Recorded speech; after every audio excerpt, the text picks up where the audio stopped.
বাংলাদেশি কোদলা নদী ভারতের কবল থেকে উদ্ধার করেছে মহেশপুর 58 বিজিবি। এতদিন কোদলা নদীর বাংলাদেশ সীমান্তের 5 কিলোমিটার ভারতের বিএসএফ দখল করে সেখানে আধিপত্য বিস্তার করে।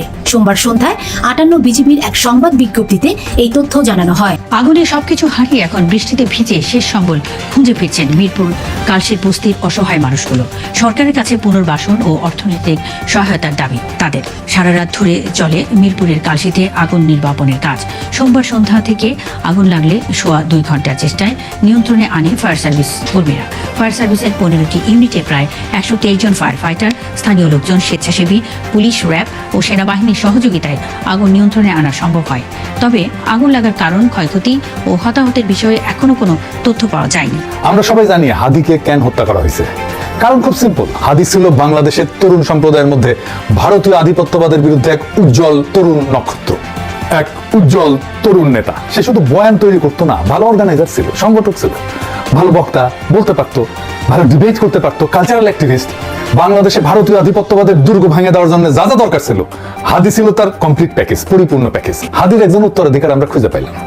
হাদি ইন্ডিয়ান লেজে পাড়া দিছিল, সবল খাইছে, পাটোয়ারি একই পথে যাইতেছে।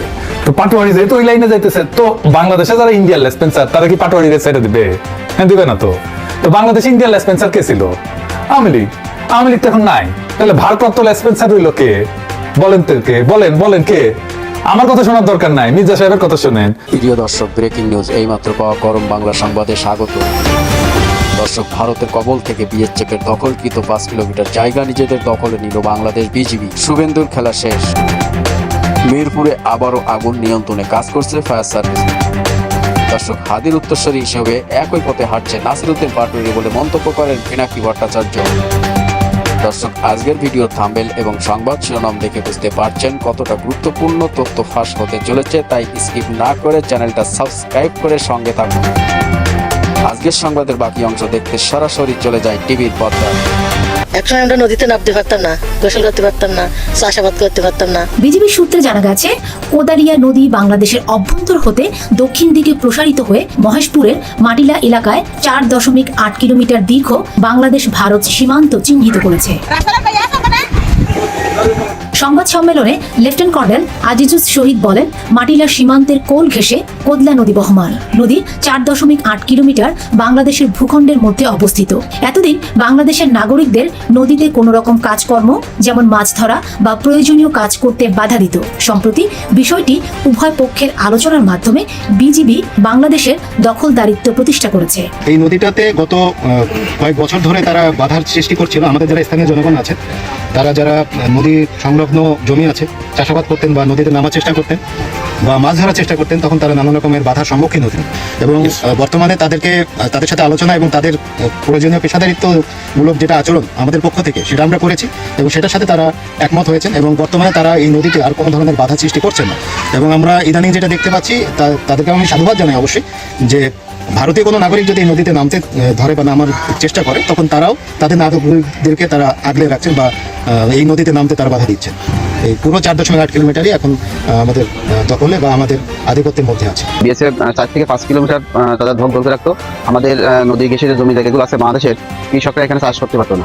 তাদেরকে হুমকি দিত, তাদেরকে ওভার থেকে গুলি দেখিয়ে তাদের জমি থেকে আউট করে দিত। তারা সার দেওয়ার সময়, পানি দেওয়ার সময়, সেচ দেওয়ার সময় এই হুমকি ধরে দিত। প্রত্যেকবার যখন চাষ করতে যায়, ফসলের সময়, সরিষার সময়, ধানের সময়, যখন চাষ করতে যাই, যখন রোপণ করতে যাই, তখন তারা বাধা দিত।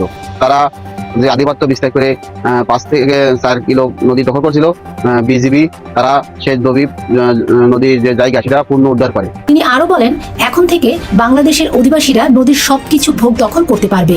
পরে বিজিবি পক্ষ থেকে সাংবাদিকদের নদীর পাড়ে নিয়ে যাওয়া হয়। সেখানে দেখা যায় মাটিলা গ্রামের অনেকেই নদীতে মাছ ধরছেন এবং কেউ কেউ গোসলও করছেন।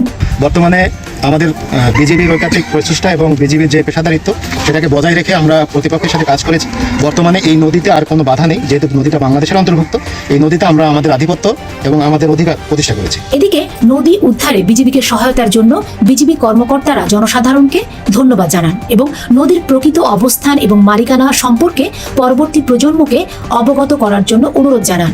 সেই সাথে নদীর বাংলাদেশ অংশে প্রয়োজনীয় সেচ এবং চাষাবাদ জারি রাখার জন্য গ্রামবাসীকে বিজিবি অনুরোধ অনুরোধ করেন। এক্ষেত্রে কখনো কোনো ধরনের বাধার সৃষ্টি হলে তার সাথে সাথে বিজিবিকে অবহিত করতেও গ্রামবাসীর প্রতি বিজিবি সদস্যরা অনুরোধ করেন। কোনো মানুষ ক্ষতি হয় না, কিন্তু বাসা বাড়ি নিতে ফ্যামিলি বাসা তো যার আছে সব শেষ। 120 ফিট লম্বা ছিল আমার ঘরটা, নিচে 20টা রুম ছিল আর উপরে দেখা দোকান ছিল, দোকানের একেবারে উপর পর্যন্ত মাল বোঝাই করা ছিল।